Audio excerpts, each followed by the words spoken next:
Hello guys and girls, how's it going? Screezilla here, and I hope you're all having a lovely day. And you join me today in the new Russian I-225. Now, this is the new Russian sort of top tier prop plane. Now, this is a 5.6, no, sorry, 5.3, I think, off the top of my head. What's the BR rating again? I'm always horrible at this kind of thing. I always forget BR ratings. 5.3, I think. Yeah, 5. Oh no, sorry, 6.3 in 6.3 battle rating. There we go, 6.3.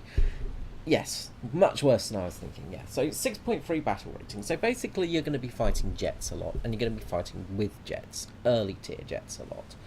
Now, this plane is basically a sort of Mustang slash Spitfire Griffin. It's basically got a big old engine in it. It's got a supercharged, turbocharged engine, a multi-purpose engine designed to give it that extra bit of lift. We'll go into the history a little bit first of all. We'll have a bit of a talk. So, this plane was sort of being designed in the VVP program in 1944. There was a series of prototypes, the I-224 and the I-225, which had been assigned the Idalia designation of A4 and A5A respectively. The I-225 was destined to enter flight tests 3 months before the I-224. The first of the two prototypes flying on 21st of July 1944. This was powered by the Michelin AM-24B 12-cylinder liquid-cooled V engine, equipped with a TK-300B turbo supercharger on its starboard side. Now, this was designed to basically mean it could get work at high altitude and low altitude. Basically, gives it more power. It had a fully pressurized cabin as well.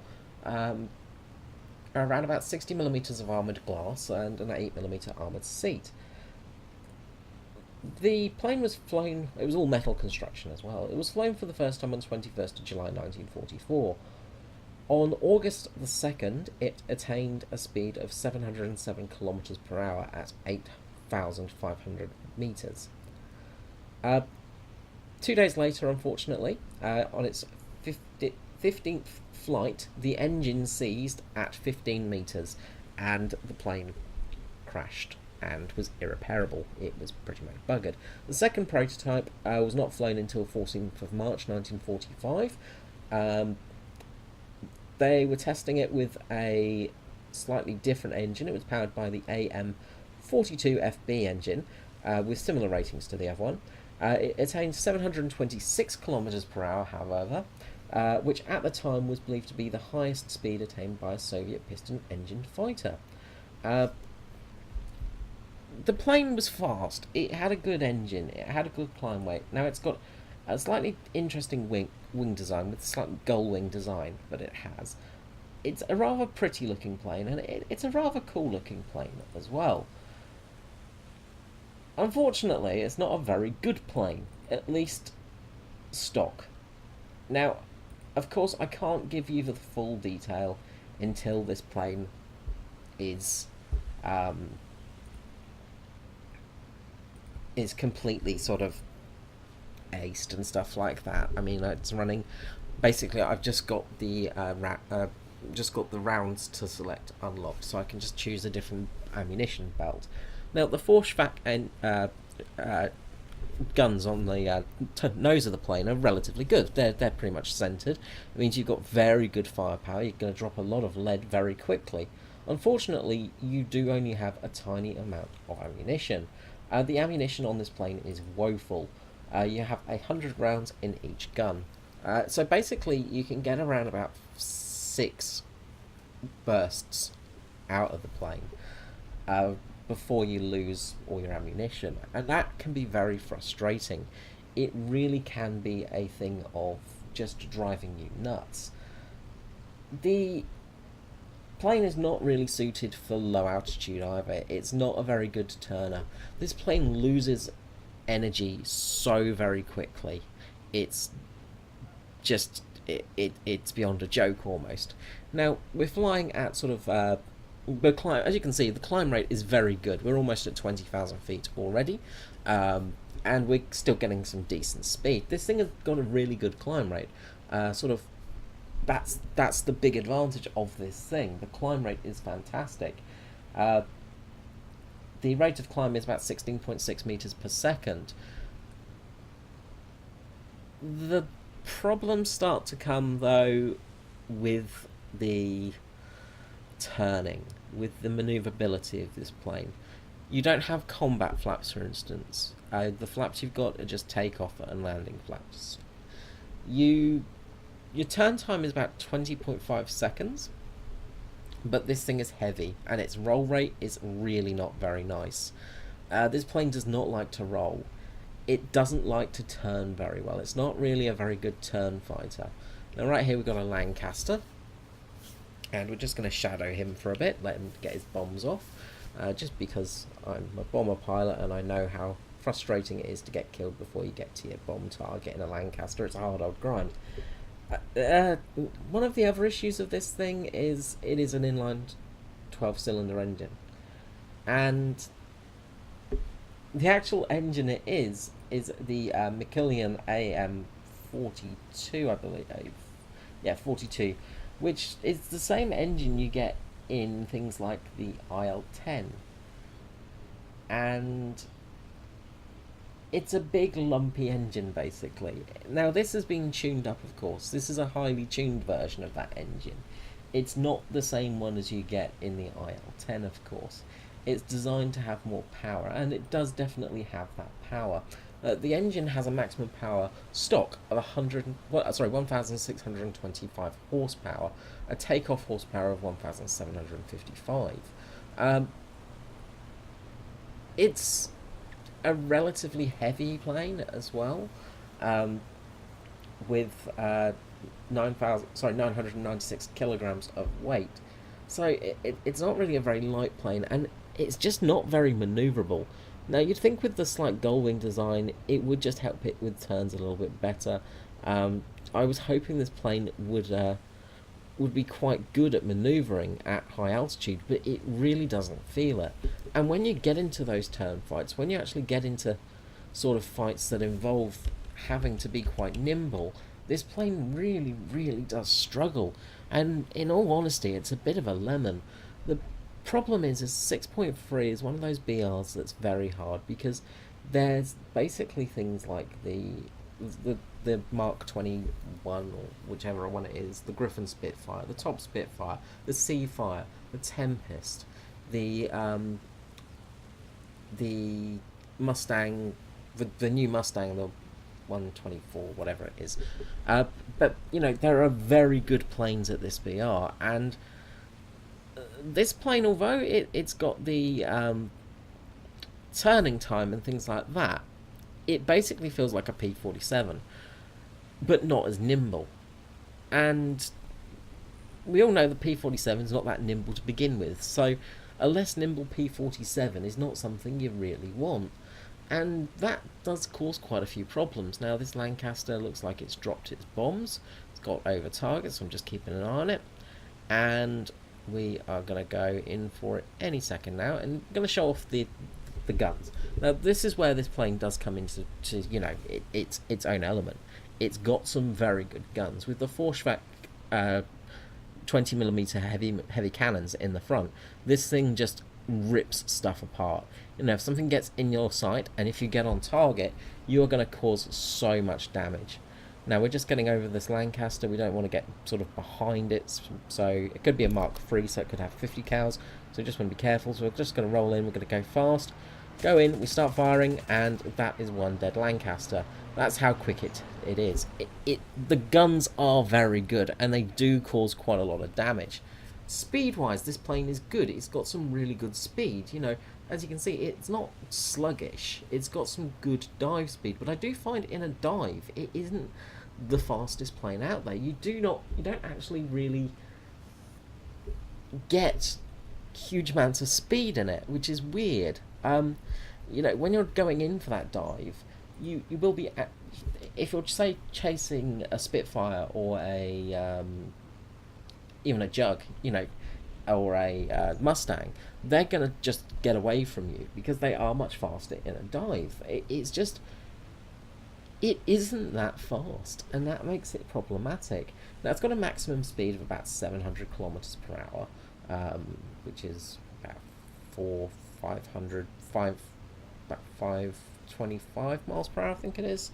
And it sort of rips around about the 750 mark, I'm pretty sure, kilometers per hour. So, you know, as I said, it's not sluggish by any means, but it's not very fast. All in all, it's a bit of a lemon. There are much better planes, I feel, out there. Things like the LA9, for instance, or the Yak 9s, you know, they're just the Yak 3 as well. They just have that little bit more. They're a bit more nimble. They just have a little bit. They're just a little bit easier to fly. This thing just does not really want to turn. It doesn't really have that agility to win a turn fight. And especially when you start getting at low altitude, it really does struggle.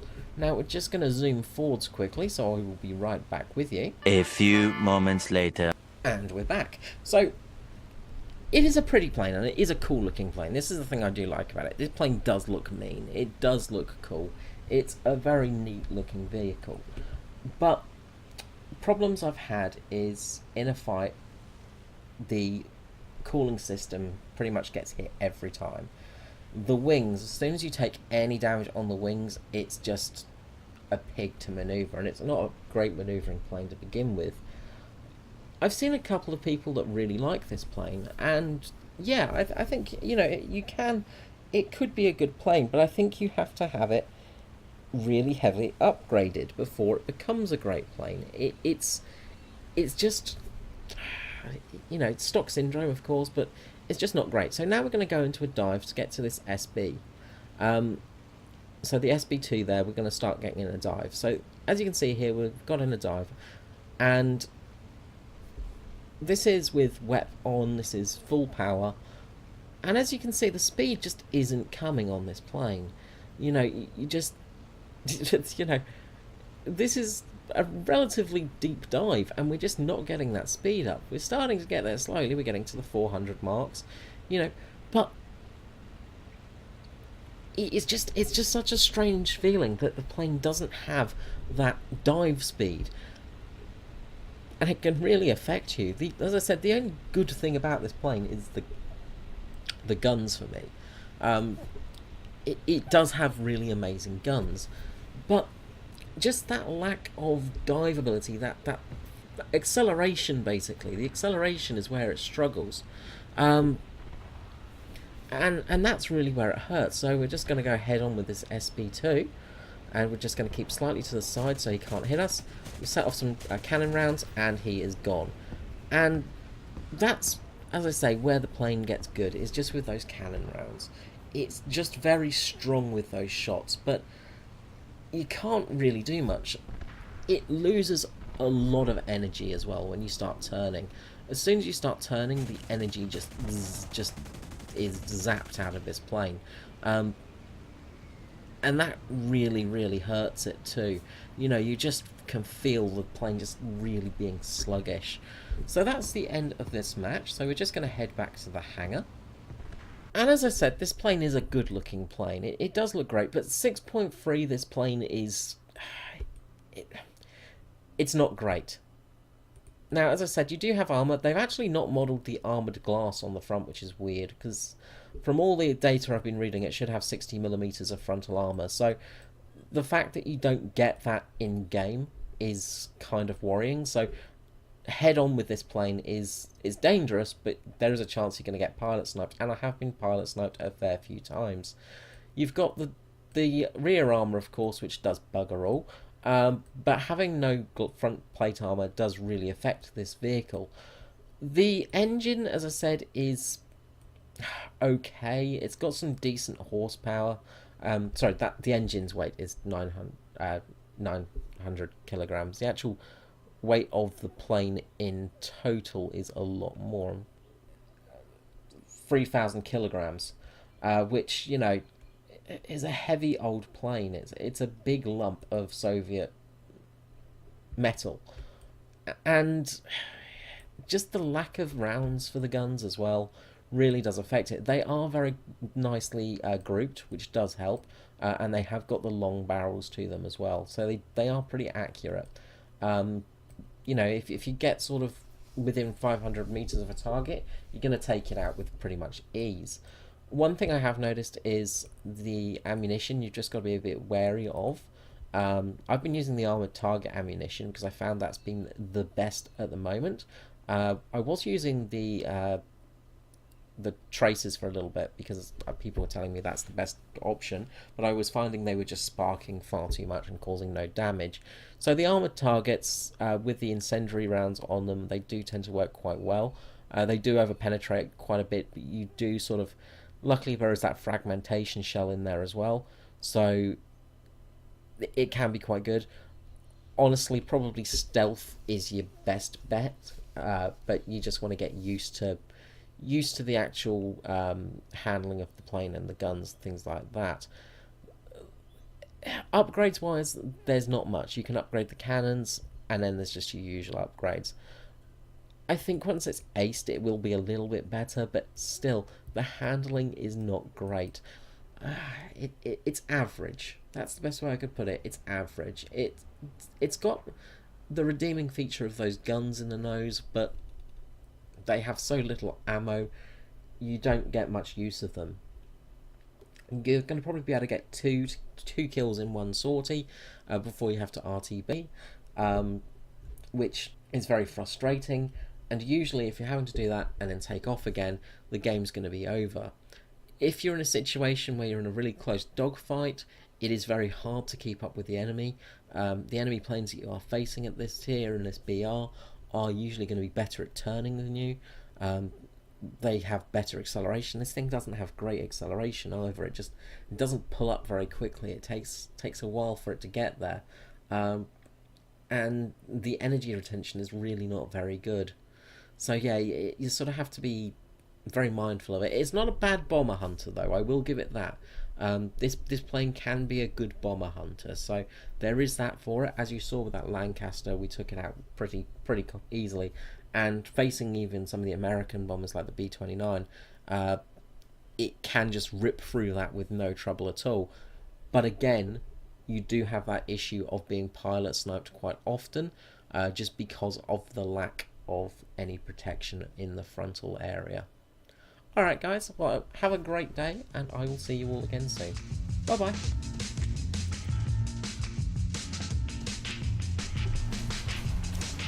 Well, we'll take this guy out as well. If he wants to die, he can die as well. That's fine. We can kill him too. I'm more than happy to kill people today. Oh, I've got an S-boat over there. Hello. Hello there. Schnellboat. Let's just get you actually in range and get those actually hitting. If they're hitting, that would be really great right now.